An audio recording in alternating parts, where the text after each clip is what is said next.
د چترال ایرپورټ او غرب چشمه روډ باندې د سور زراسي اوبو بهیدې چې سره په دې سړک تیریدونکو مسافر ستونزو سره مخ وو بلکې د اوبو په وجه سړک هم تباہ کېدو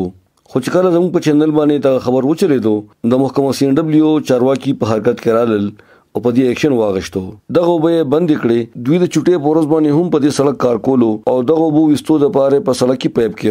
خو د سړک کنيستو په وخت باندې دا خبره ښکارا شو چې دغه ځکه په خوا د بو وستو د پاره کلورت جوړ شو ولې د محکمې د غفلت او د صفای نه کېدو په وجه دغه کلورت بند شو हमारे पास इस रोड में सिंगू रोड में 3-4 पुलिस हैं उनमें से एक बंदा जो उसका काफ़ी अरसे से हमारे पास कंप्लेन आ रहे थे कि वो काम नहीं कर रहा है तो हमने उस पर एक्शन लिए हैं और अभी उसका ट्रांसफ़र हमने ऑफिस में कर दिए हैं د محکمه کمیونیکیشن اینڈ ورکس یعنی CNW سب انجینئر خالد بشیر وایي چې دوی دغلطه فعل حال پایپ کې خودو چې وبو په سړک نه تیریږي او بیا بدلته کازوی جوړوي हमने अभी आर्जी तौर पर एक्सीडेंट के कहने पे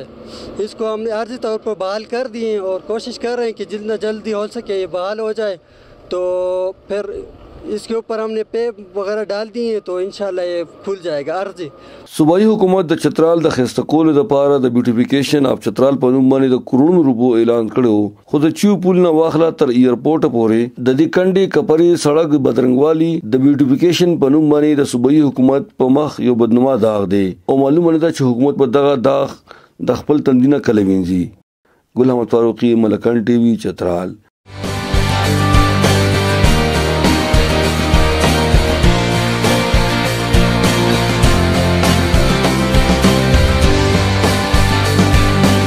درگئی یو معیاری تعلیمی ادارہ د تعلیم سره سره د جسمانی تربیت خصوصی انتظام اعلی تعلیم یافتہ ٹیچنگ سٹاف